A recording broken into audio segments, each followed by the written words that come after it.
On the night of June 10th, 2022, a 22-year-old Colorado resident named Christian Glass was driving on a narrow road in the mountains near Silver Plume in Clear Creek County, Colorado, after returning from a geology trip in Utah. At some point, Christian's vehicle accidentally went off the road as he was attempting to turn around, and he got stuck on a pile of rocks just outside the roadway. It wasn't really a crash, he just got his car stuck on a pile of rocks that would be easy to miss on a dimly lit mountain road. It's unclear how long Christian was stuck before he decided that he needed help, but eventually he called 911. And that's when it became apparent that there was a lot more going on than a minor accident. Hello? Hello? Hello? Hello? This is the Clear Creek County Sheriff's Office. Hi. Hi. I'm stuck. I'm in an ambush. I'm not in an ambush. There's no one here. I'm sorry. Okay. I'm stuck in a dangerous place, and I will be killed. Are you in a vehicle? I'm in a vehicle. My vehicle got stuck in a really bad way. I've got my protection crystal on me. I should be fine, and you will be fine if you get here or somebody else, but I will not be fine on my own. I had a spiritual awakening a few months ago and came out of my 10 years of depression, and okay, our officers are a little bit away. I'm gonna have to kill some skinwalkers. Can you stay on the phone with me? I've been just driving around, kind of cruising the left lane about the speed limit, and then I'll find people going about 40 miles an hour, and they try to swerve to hit you, and I've just been keeping my safe distance behind these people and using my crystals to drain the negativity out of them so that they don't do that anymore. I should have stopped and pulled a 3-point, but I didn't pull a 3-point, and I drove straight into a bush that has a trap in it. And you'll see when you get here, there's literally a trap hidden under a bush. Oh, okay. It's so terrifying.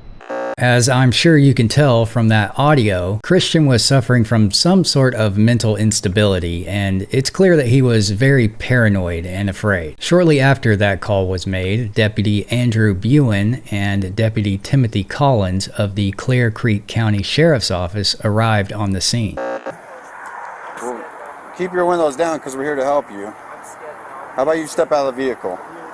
Come on, buddy, step out and talk to us. We'll figure this thing out. You're okay. Hey, dude, we're here to help, but we need you to step out, okay? What's your name? What's your name? Christian, I'm Tim. Dude, we need you to step out to figure out what's going on, okay? No, dude. We're not going to shoot you, but we need you to come here. Do you need medical? Do you need medical, brother? Well, you said paramedic. You said you want a paramedic, so do you want medical? Okay, I'm not liking this. You got him for a second? Stop, dude, stop. Take the keys out of the car. Take the keys out of the ignition now. Take the keys out of the ignition. Put them on the dash. Step out of the car. Step out of the car.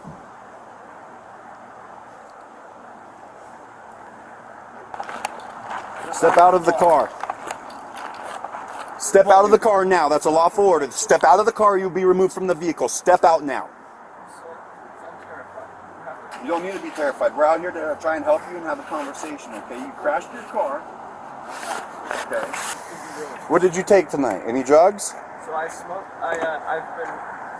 What's that? Don't worry about it. Focus on me. Okay, I'm so scared. You already said you have weapons in the vehicle. You're not communicating clearly with me. I don't understand what's going on. Because you already said you have weapons in the car. Okay, I'm gonna pass them out. Can I throw them No, do not throw them out. Do not touch them. Do not reach for them. I want you out of the vehicle now. I understand that. Step out.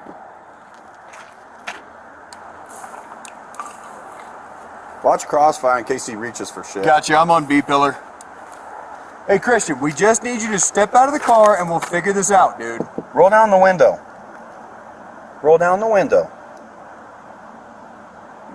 116. Party is not being cooperative and refusing to exit the vehicle. Alright. We got him contained for now. Yeah, we're not gonna Stop sticks are here. You need to step out, man. Come out here and talk to me, please. He's got a knife in his seat right there. His seat, okay. Step out of the car now. 161 at gunpoint. Step out of the car now.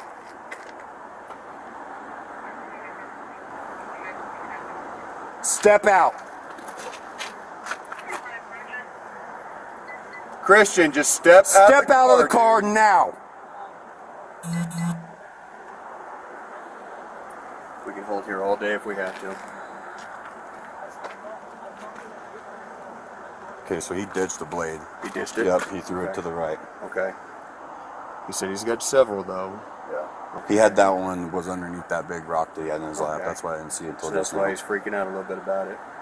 I can't tell if he's on something, Buin, or if he hurt himself during this wreck, or if it's a mix of the two. I don't know if it's that or a psych issue or what, dude. Step out. Please don't. Keep your hands where I can see them. I have a lot of paranoia. You can understand that, right? Okay, yes I do, but I need you to step out of the car so we can have this conversation over here, okay? You just had a knife in your lap. Right. And I Okay. threw it to the other side. And I appreciate that, but to get us all safe, I need you to step out of the vehicle, get you away from those weapons. Okay, sir? That's it. I either need son or one more person. A what? I need one more person For what? to feel safe. Like another cop? No, anyone, like anybody. Okay, well they're coming, because I just pointed my gun at you. Thank you. Get out of the car. The deputies weren't really able to get anywhere with Christian, but what's troubling about this encounter so far is that the deputies didn't really have the legal authority to order Christian out of the vehicle. Christian was the one who called for help. There were no reports about Christian other than the ones that he made himself, and there was no obvious crime being committed when the deputies arrived. The deputies had no reasonable suspicion or probable cause that would have granted them the authority to order Christian out of the vehicle. And at this point, they could have just left the scene entirely if they wanted to. This fact was even acknowledged on the scene and captured on camera. The state patrol, who was also on the scene, questioned whether they had the legal ground to do it.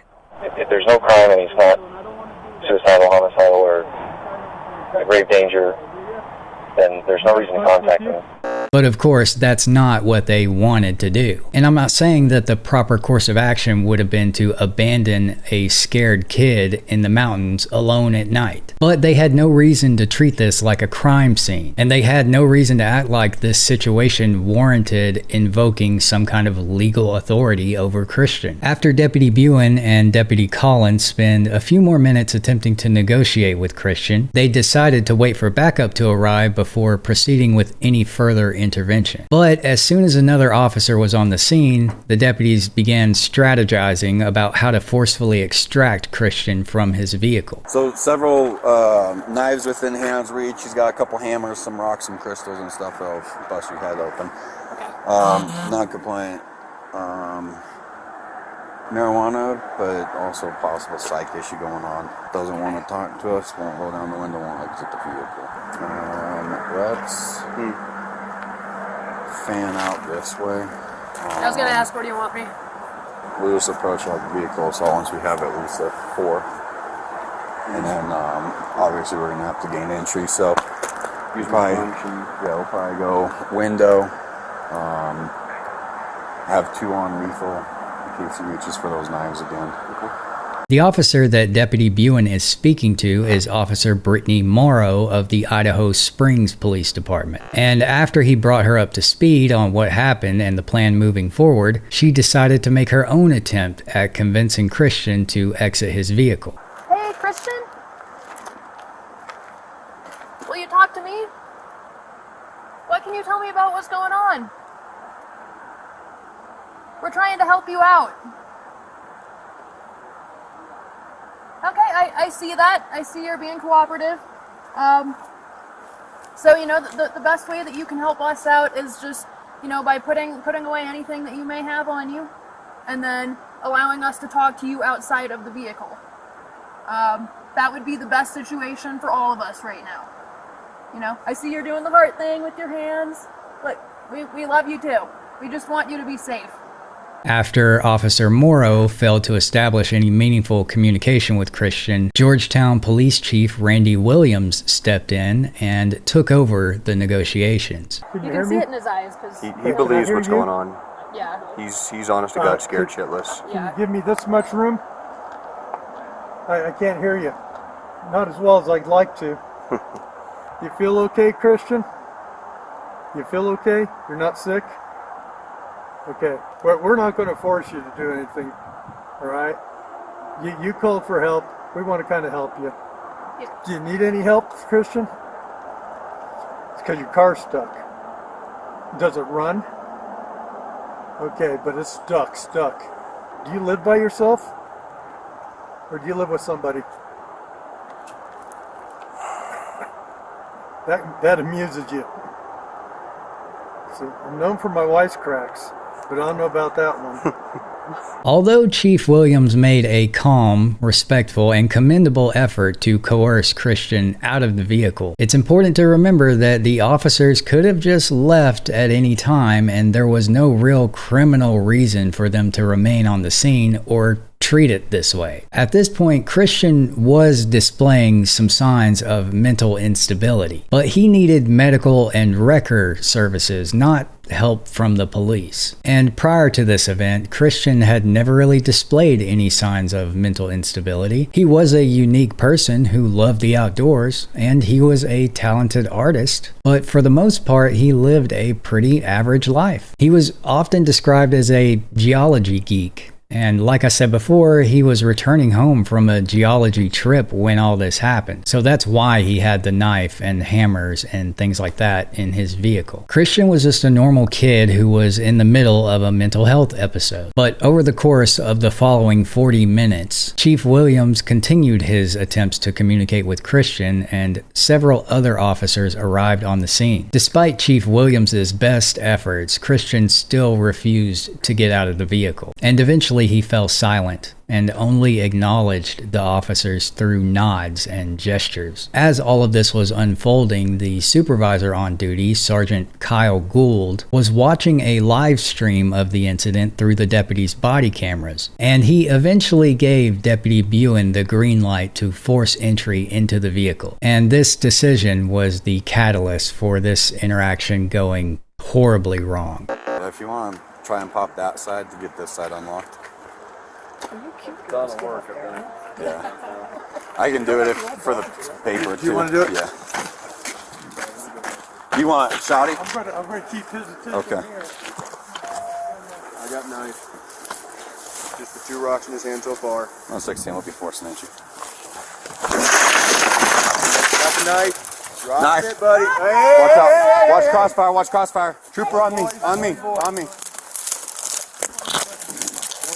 Drop that knife. Christian. Drop the fucking knife! Please drop the knife, Christian. It's in his fucking hand, Chief. Okay.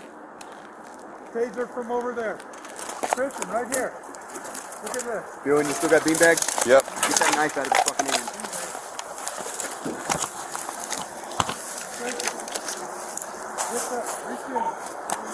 Impact, impact, impact! Not dropping it. Drop the knife, Christian! Drop the knife! Jason. In the back. Don't do it, Christian! Don't do it! Drop the knife! Drop the knife! Drop that knife! Someone tase his ass. Someone tase him.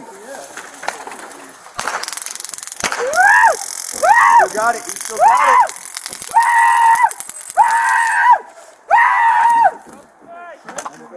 I'm gonna kill. Grab the knife, Christian! If you do not stop, you can save yourself. You can still save yourself. Go on, Jimmy. Go on, Jimmy. Drop the knife! Please drop the knife! Randy, you got that door held shut? as Chief Williams attempted to reach into the back window of the vehicle, Christian turned around and appeared to swipe in the direction of the chief's hand. Deputy Buin then fired 5 shots, with all 5 of those shots striking Christian, and with Chief Williams seemingly in the direct crossfire of where he was shooting. The officers then extracted Christian from the vehicle and began rendering medical aid, but since Deputy Buin was the only officer who fired their weapon, he was separated from the rest of the officers and made to go sit in his patrol car. Eventually, Sergeant Gould arrived on the scene and briefly spoke with Deputy Buin about what had happened. You alright? Yeah. I just didn't know if you wanted, like, for safety talk, because after the shots fired, that's when he started going at himself with the blade. So stabbing himself? Yeah. Okay. Yeah. Perfect. Yeah. Perfect. I don't know what you need from me. You're good. That's perfect. But it wasn't until Undersheriff Bruce Snelling questioned Deputy Buin about what had happened that he would provide his official account of the events on camera. And I'm not recording, but we're going to ask you while you're on camera, right? Yeah. I'm asking for what's called a public safety statement. Yeah, so Gould, I gave it to Gould. I'll run you through it if you'd like. Ultimately, once it was decided, force entry, broke the window out of front passenger side. After that, he had the knife in his lap still. He refused to put it down for us. He retrieved the knife, had it out like this, started waving it around. I had less lethal impact munition, so sent the sock rounds from the shotgun from standoff. That's what breached the driver rear passenger window. Is that where you were standing? No, I was off over here. All right. So once we made there, for standoff, I moved back here, sent the sock rounds in, trying to get him to drop that knife. Hit him in the arms, nothing, he wouldn't drop the knife. Attempted switch that since the sock rounds weren't working, switched to taser, deployed 2 cartridges, still ineffective, still had the knife, was waving it around. Had made a motion towards that back window that was breached, because that's where Williams ultimately ended up being standing. And I'm like, oh, don't like that. Started threatening to kill all of us with the knife while waving it around. I positioned myself at the front passenger headlight, switched to lethal cover, and then he tried to go back out that back passenger window again where Williams was standing with that knife. And that's when I fired. So as he reached out the back window, Randy Williams was there and he was trying to stab Randy? Yeah. Okay. Yep. How many shots did you fire? 4 or 5. In what direction? From passenger headlight. Right into through the windshield. Okay. Into over the hood. Okay, got it. Christian succumbed to his injuries on the scene, and a day later, the Clear Creek County Sheriff's Office released a statement describing Christian as uncooperative, argumentative, armed with a knife, and attempting to attack the deputies. The statement also announced that the Colorado Bureau of Investigations was launching an investigation into the incident, and that Deputy Buin would be placed on leave. A toxicology report would later reveal that Christian had a slight blood alcohol level, not enough to be intoxicated, but his system did also contain relatively high levels of marijuana, and a distinguishable amount of amphetamines that were consistent with medicinal use. But none of this explained why he was acting so out of character, and it certainly didn't explain what the deputies did to him. 3 months later, Christian's parents, Sally and Simon Glass, along with their attorneys, publicly released the body cam footage and announced their intention to seek justice. On that same day, the 5th Judicial District Attorney's Office released a statement announcing that it was working with the FBI, CBI, the U.S. Attorney's Office, and the Justice Department's Civil Rights Division to review the incident. A month later, on October 26th of 2022, District Attorney Heidi McCollum announced that she would be moving forward with presenting the case to a grand jury for review. And not even a month later, the jury had made their decision. 2 deputies are facing charges in the shooting death of a young man who's having a mental health issue. A grand jury indicted those Clear Creek deputies for their actions that led to the death of Christian Glass. Following the grand jury's decision, arrest warrants were issued for both Deputy Buin and Sergeant Gould on November 23, 2022. Deputy Buin was charged with second-degree murder, official misconduct, and reckless endangerment, and Sergeant Gould was charged with criminally negligent homicide and reckless endangerment. That day, Sheriff Rick Albers issued a statement announcing that both Buin and Gould would be terminated from the sheriff's office as a result of the charges. As all this was unfolding, Christian's family announced that they would be preparing to file a federal civil rights lawsuit against the 5 departments that were on the scene during the incident. And as the Glass family's attorney was preparing for the lawsuit, they discovered that this wasn't the first time that now former Deputy Buin had been accused of excessive force. On May 15th, 2019, in the hallway of the Clear Creek County Jail, Manuel Camacho is about to appear in court in Georgetown on charges of vehicular eluding. A deputy puts handcuffs on Camacho. He attempts to put leg restraints on him, and according to a lawsuit Camacho filed, he has some permanent swelling in his left leg, so he asked the deputy to get a bigger restraint. This is when Deputy Andrew Buin starts to approach from the left of your screen. In an affidavit about this case, Buin claims Camacho turns toward him in a threatening manner. Then he takes him to the ground. There's no audio on the video, so it's hard to tell what either man says. Needless to say, this footage was pretty damning for any defense that the sheriff's office might have had in the event of a lawsuit. And it wasn't long before they decided to enter settlement mediation. And keep in mind, this was a complicated settlement arrangement because it involved multiple agencies. And it wasn't just the Clear Creek County Sheriff's Office who was going to have to foot the bill on this one. It is the largest police misconduct settlement in Colorado history. The family of a man shot and killed by a Clear Creek County deputy will get $19 million and a long list of promised changes. Clear Creek County will pay the most at $10 million. The cities of Georgetown and Idaho Springs and the state of Colorado will all contribute to the $19 million total. Now, although the Glass family had managed to secure the largest police misconduct settlement in Colorado history and institute a host of new changes to how these departments operated, the battle for justice for Christian was far from over. The criminal cases against Buin and Gould were heating up, and the first major development came in late 2023. So, Mr. Gould, this plea paperwork I have in front of me indicates you'll be pleading guilty to 17 months of fighting led a family here. Your Honor, Christian's brutal torture and murder has destroyed our family. Christian Glass's mother and father have been here for every hearing, every crucial moment since their son was shot and killed in Silver Plume last summer after he called 911 for help. Prosecutors offering him a deal, plead guilty instead to duty to intervene, a misdemeanor count. Besides his plea, Gould didn't speak, but his attorney did. We've accepted responsibility.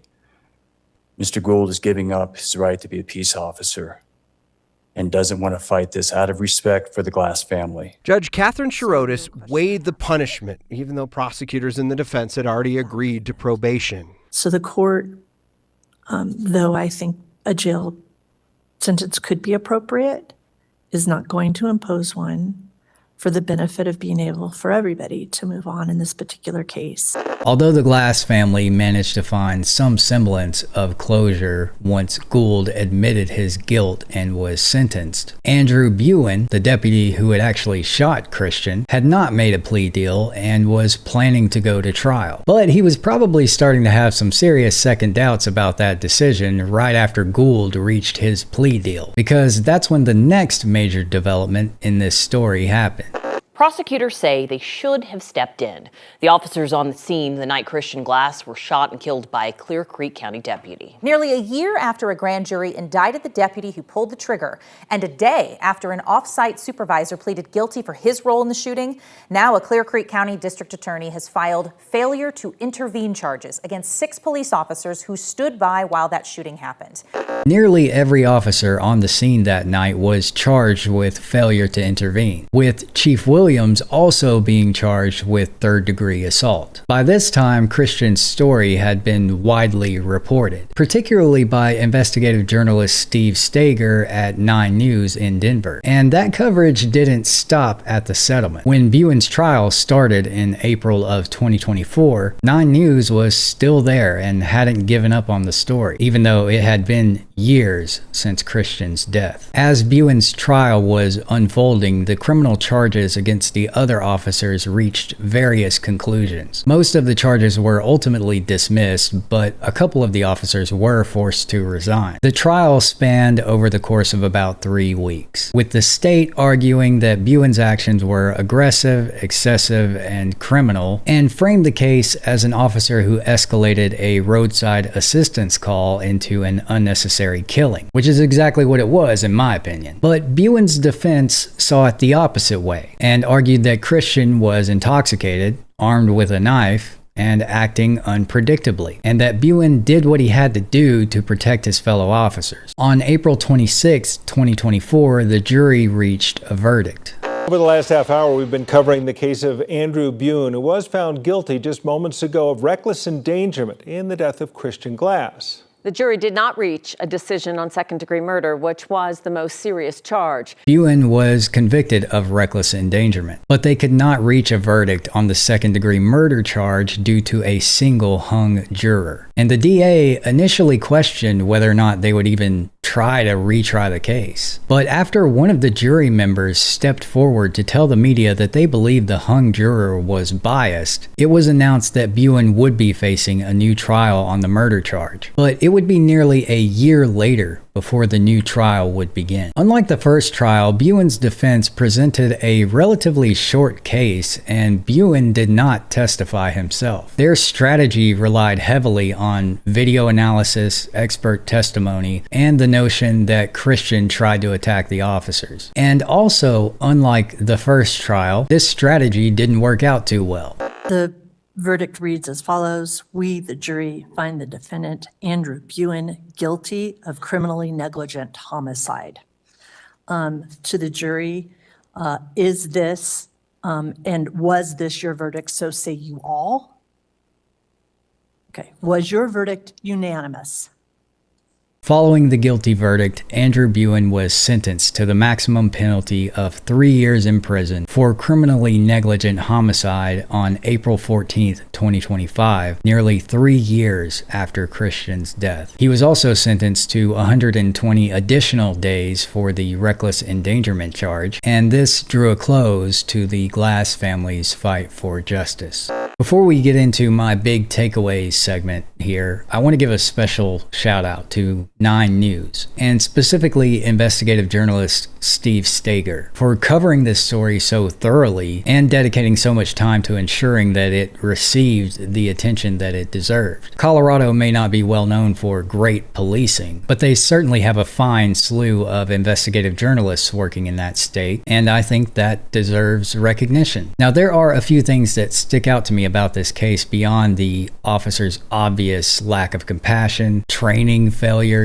and their inability to contend with a mental crisis. The first being that it seems to me that the primary motivation of the officers on the scene was compliance. And officer safety, of course. That always takes priority over everything. But once compliance becomes the objective of an officer, everything that doesn't register as compliance then becomes escalation. And that's exactly what happened here. The procedural gravity at play here is undeniable. And the officers were so blinded by Christian's non-compliance that they never stopped to ask themselves whether they even had the authority to demand his compliance. And here's what makes all that even worse. Most people will watch this footage and walk away thinking that this was a terrible decision that was just in the heat of the moment. And there's a good chance that most people who are exposed to this story in some way will only see the part where the deputies break Christian's window and take his life. But the truth is that this encounter did not happen in a quick and disorienting blur. It slowly unfolded over the course of more than an hour, with Christian's vehicle stuck, blocked in, not going anywhere, and officers from multiple agencies congregating on the scene. And that means what happened wasn't just some split-second mistake. It was a long series of terrible decisions and very poor leadership. They could have created some distance, slow down the pace of the encounter, rotate negotiators, call in medics, and simply wait for Christian to come down from whatever fear spiral he was in. But the goal here was never to help Christian.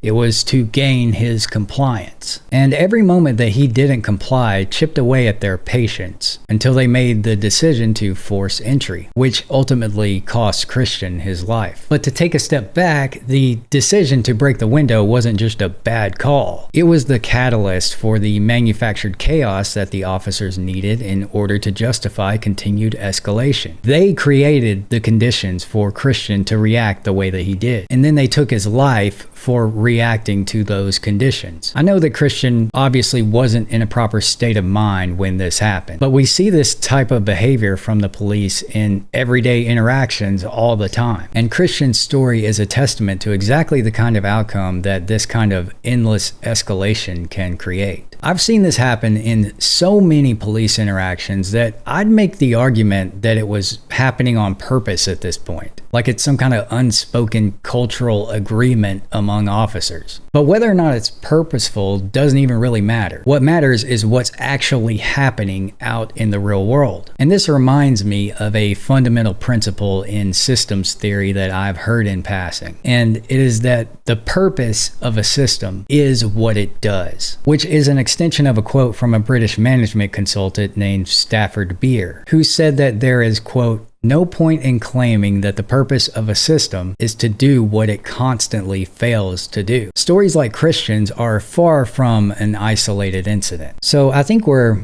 at a point in this country where we need to start asking ourselves what our policing system actually is and whether it actually does what it's intended to do. If you made it to the end of this video, I want to give you my sincerest thanks for sticking around. Like I say in most of my videos, watching to the end really pleases the YouTube gods, so it means a lot when you're here to see this part of the video. If you want to see more stories like this one, then please don't forget to hit that like and subscribe button. We're getting very close to 200K. And also, I just found out about this hype feature thing that you can do. If you happen to see that anywhere in the comments, please feel free to hype this video. I don't even know what it does, but maybe it'll help. Again, thank you for being here. I hope you enjoyed today's episode, and I'll see you in the next one. Cheers.